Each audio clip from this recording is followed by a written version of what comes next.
4 louveteaux arctiques ont vu le jour dernièrement au zoo d'Amnéville. Mercredi 24 mai, l'équipe de vétérinaires du parc animalier a procédé à un contrôle de santé d'identité des petits louveteaux nés début mai. La portée, composée de 3 femelles et d'un mâle, a également été vermifugée pour éviter les parasites.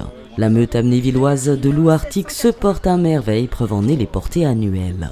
Oui, en fait on a une meute qui se reproduit très bien, qui se développe très bien et donc chaque année on a une naissance de louveteaux arctiques. Ouais. Les 4 petits n'ont pas encore de nom, mais cela n'est qu'une question de jours. C'est la grande question. Non, en fait, c'est le soigneur, ou la soigneuse en l'occurrence, qui d'ici quelques jours décidera des prénoms des 4 petits. En fait, parce qu'elle attend aussi de savoir combien il y a de mâles, combien il y a de femelles. Et puis après, en fonction un peu de leur caractère ou de ses goûts à elle, elle décidera un peu plus tard. Le public peut d'ores et déjà admirer les louveteaux si ceux-ci veulent bien montrer le bout de leur museau. Là, ça y est, ils commencent gentiment à sortir quelques minutes tous les jours. Donc il faut tomber au moment opportun. Mais oui, ce matin, c'est normal, tous les matins ils sont au fond du terrier. Donc on a notre directeur zoologique qui est allé les chercher en rampant. Les 4 petits ne resteront à terme pas au zoo d'Amnéville. En effet, dans la nature, les enfants des loups alpha quittent le groupe afin de fonder leur propre meute, après avoir assisté à l'éducation d'une portée. Ce qui signifie que d'ici quelques mois, les louveteaux du printemps 2016 quitteront à leur tour le zoo amnévillois pour rejoindre d'autres parcs zoologiques et fonder à leur tour leur meute. Comme chaque année, le carnet rose du zoo d'Amnéville est très impressionnant, preuve en est que les animaux se sentent bien dans ce parc.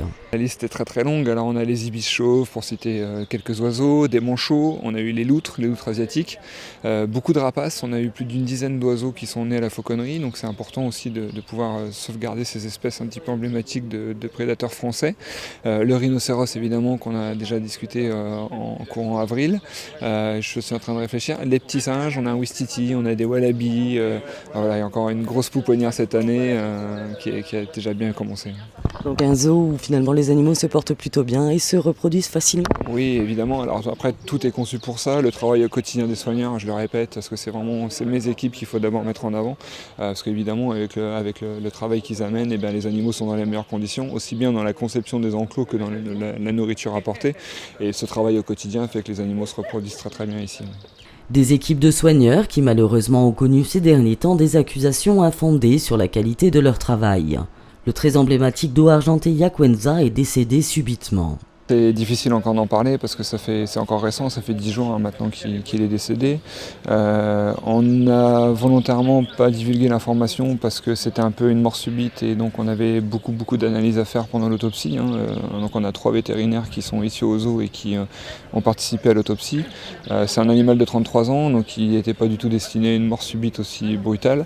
Et par respect aussi par rapport à mes équipes et les deuils qu'ils ont dû faire parce que c'est un animal qui avait une très proche collaboration avec eux.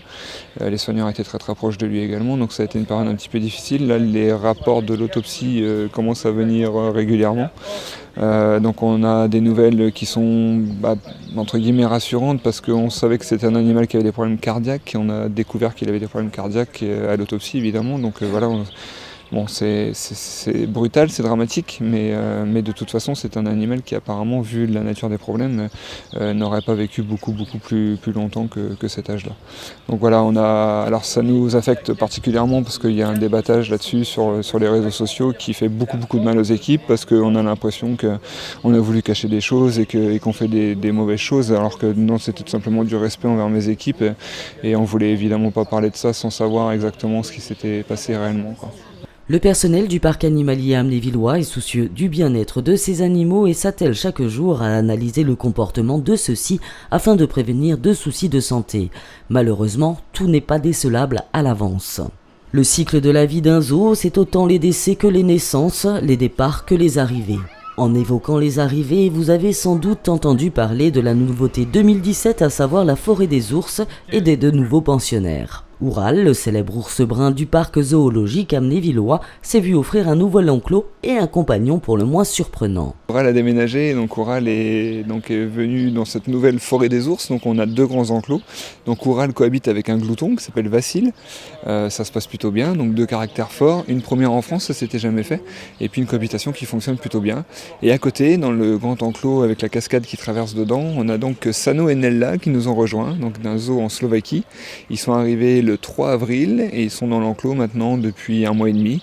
Alors ça se passe plutôt bien, ils avaient un petit peu des craintes au départ parce que ils n'étaient pas trop habitués à avoir autant d'espace, un petit peu peur de la cascade, mais ils ont goûté à tous les sapins, ils ont cassé à peu près tout ce qu'on avait planté, donc ils s'entendent plutôt pas mal.